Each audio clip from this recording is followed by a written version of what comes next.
Okay, now guys, onto the crank. I'm going to show you how to put the seals on the crank the right way, and then I'm going to show you how to install it.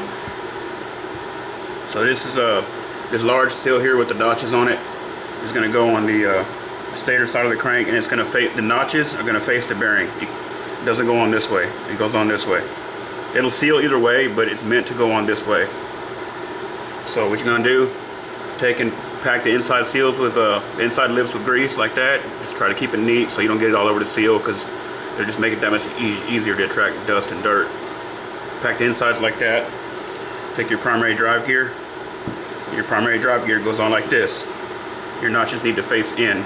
So then you go ahead and put your seal on, twist it into place like that. Wipe the excess grease.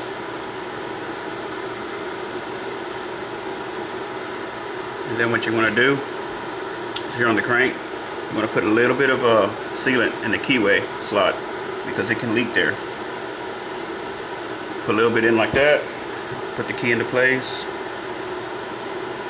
Just like that. Then you can slide your primary drive gear right on.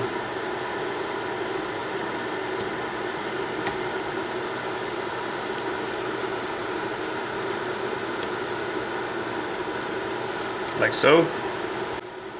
Then you can put the water pump drive gear on. Like so. Your washer. And then your nut. And just don't forget to tighten that up. Use blue Loctite. You torque that to 45 pounds. Stator side seal can go on either way. It doesn't matter which way you put it. I always put it with the lettering out. There's lettering and numbers on one side. Always face that side out. Pack the lips of the seals just like I did.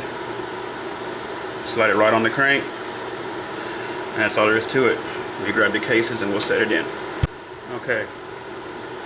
And you want to put a little bit of sealant with the seal sit in the case also, just like on the one on the transmission. Doesn't take a whole lot. As long as you got a little layer on there.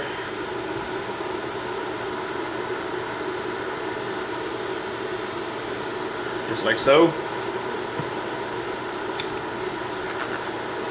Then you're going to have one big snap ring. It's going to go on this side of the case. Just like so. Alright, now we got sealant all the way around the entire crankcase, around the transmission and where the crank sits, in the seal saddles, and everywhere else. It looks real thick, but it's not. You don't need a whole lot on there because the cases fit so tight together it's all going to mash out. It looks real thick because what I do is I take and I pat it on like this, and it creates little peaks in the sealant. Makes it kind of stick up so that when I push the cases down, it packs into all the areas real good. Kind of makes it widen out so I don't have to use so much. We'll set the crank right into place, and the seals will sit right into their places. Just like so. And then I try to turn the crank to where I can get both rods resting on the tranny so they don't rust against the case and get sealant on them. Like that. And like that. Where both rods are off of the sealant. And we can grab our top half of the case and set it into place. Alright, so double check. We got our seals all in place the right way. We have a large snap ring here. We have the one on the bearing here, small one here, and a large one here. And we're good to go. Now we'll set the top case right over it. It might be a little bit awkward for me because I usually do it totally different, but being I have the camera on it, it's angled differently. So actually I'm going to try to turn it around somewhere I can work with it a little bit better.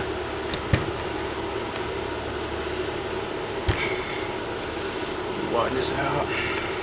Rods and everything.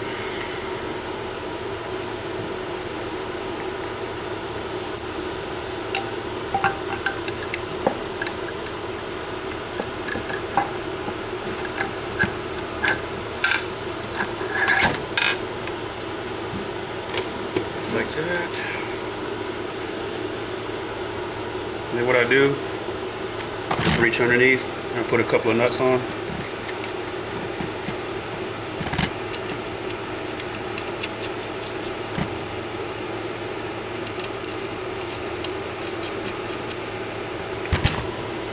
Get it pulled together. Alright, now I'm going to run the nuts on with a electric impact. I'm not going to torque them or get them super tight or nothing. I'm just going to pull the cases together so the sealant can start doing its thing. And then I'll set it back down right side up, and I'll put the top case bolts in. As I do this, you'll see it pull together.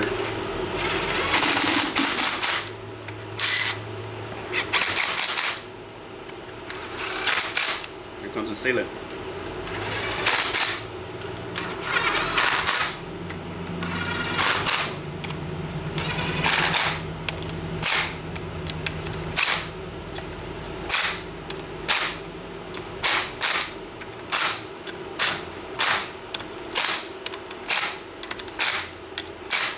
Cool, good deal.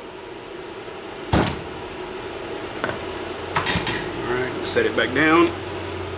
Alright, then you can take and put your top case bolts in.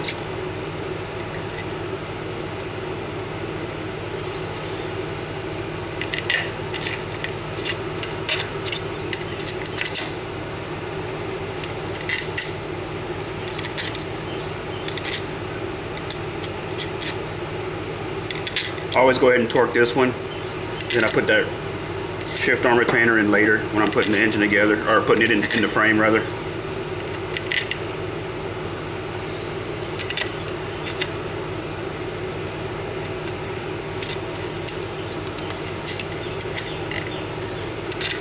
Alright, take them, just run them in a little bit.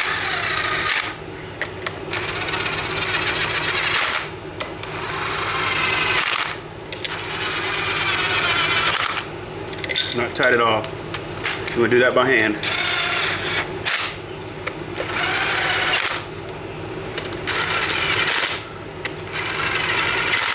Alright, like so. And then I don't even use a 3/8 drive ratchet to tighten them. I use a small 1/4" drive ratchet, which is in the other building at the moment. So I'm going to use a 3/8. I'm not going to get them tight at all. I'll show you what I do. I usually do, I turn until they stop, and then I'll do not even a 1/4 turn.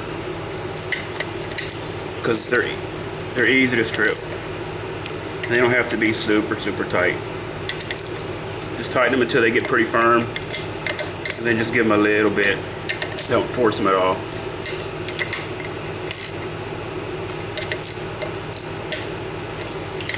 I know a lot of guys that have stripped them out or busted them off. They're little bitty bolts. They only call for 7.2 foot-pound of torque, and hardly anyone torques anything that little bit. I just keep going over them and over them, checking them. Make sure that I can't pull any more on them. And then I'll check the bottom ones. I'll go ahead and torque those. Under these bottoms, you want to do 20 foot-pounds.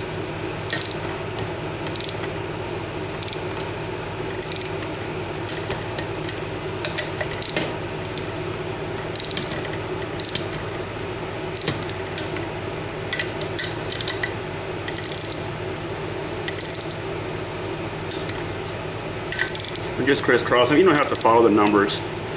A lot of guys are probably going to disagree. I've never done it. They just don't want you tightening off from one side all the way across. It just makes the cases tighten evenly. I started from the center, crisscross way out. And then after you got these tight, run back to the top and double check your top ones to be sure they're still tight. When you torque wrench clicks on all of these, double check them all a couple times to be sure.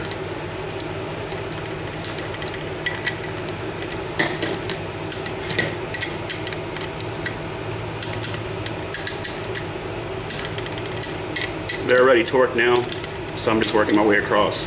I'm just double checking to be sure I didn't miss any.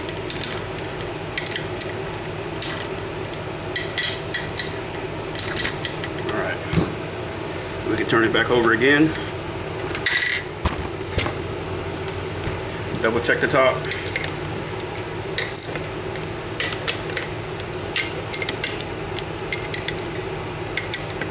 She's good to go. All right, we'll do the clutch and everything next.